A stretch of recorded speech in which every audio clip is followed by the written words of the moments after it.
Apa Joseba, David naiz, Danako jatetxeko nagusia, hemen Irunen gaude, eta joan hor platoan egon ginen pintxo batzuk grabatzen, eta orain erakutsiko dizuet gure etxean ze nolako lanak egiten ditugu.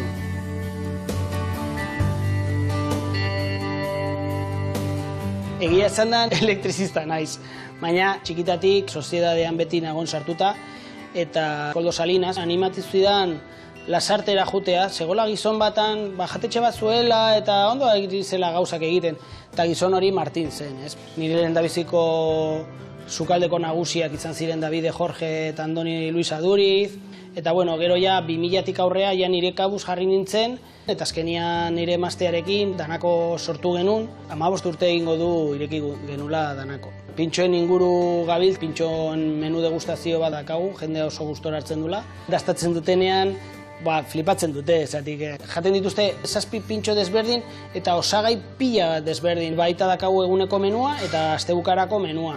Azkeneko urte hauetan, nahiko sari lortu ditugu. 2019an Euskal Herriko pintxo txapelketa lortu genuen. Gero baita talento gastroko pintxoetan eman digute saria Gipuzkoako barra hoberena, eta orain dela gutxi baita 2 sari lortu ditugu, Gipuzkoako pintxo txapelketa, eta gero Eibarren antolatzen den bakaioari buruz, eta baita irabazi dugu, suerte eduki dugu, oso pozik gaude.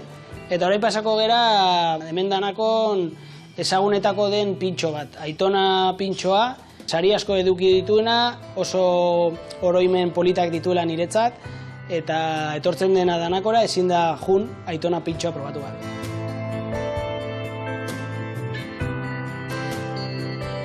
Aitonaren pintxoa nire aitonari dedikatua dago, dedikatua baino gehiago da nire aitonaren niretzat ditudan oroitzapen guztiak, ez? Lehendabiziko gauza da nire aitona Irunen, Renfen lan egiten zuen, eta trenei karboia erortzen ziren. Bera poltsikotan joten zen gordetzen eta etxea iristeakoan kaja batzutan gordetzen zituen. Kaja horiek eramaten zituen Errioxara eta iraian piperrak erretzen dira. Orduan, karboi hori erabiltzen zuen piperrak erretzeko.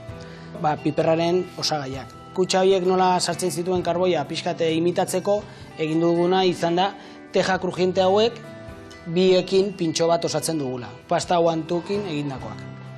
Gero, berari asko gustatzen zitzaion ospina, orduan egin duguna da txitxarroa gatzetan ordu bat sartzen dugu, garbitu, ondo lehortu eta eskabetxe batean sartzen dugu. Eta hor, prestatuta usten dugu ja pintxo bat montatzeko. Eskabetxeko horretako barazkiekin maionesa bat moldatzen dugu. Gero, Errioxan, baratzeteatik juten zenean, melokotoi aurkitzen zituen lurretatik eta deno, hartu egiten zituen, eta etxea iristean egiten genuen mermelada bat. Eta gero, nire oroitzapen handiena Errioxakoa zen txuletillak egiten genituena Sarmientoarekin. Orduan, Sarmientoarekin hauts bat egiten dugu, eta gero, kehetu egiten dugu pixkat pintxoa momentuan. Baina, Sarmientoiek jateko modu bat bilatu nahi genuen. Orduan, egin duguna da Sarmiento hauek parrillan erre egin ditugu, eta gero sartzen ditugu olio batean. Usten ditugu enbasatuak hilabete bat, eta olio hori Sarmientoren zapore guztia hartzen du.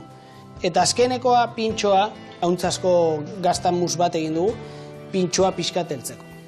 Eta bakarrik gelditzen zaigu pintxoa montatzea. Hauntzazko gaztamusa erdian jarri, gero Sarmientozko hautsa sartuko diogu, pare bat tejak hartu ditugu, eskabetxezko maionesa, gero, alde batean, pikillozko piper puska bat jarriko dugu, eta beste aldean, melokotoi.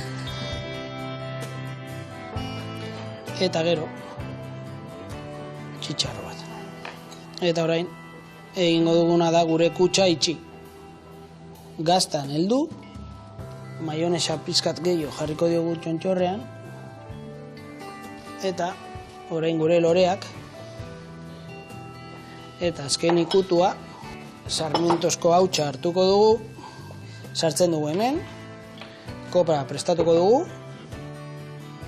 eta orain gure pintxoa desagertu egiten da.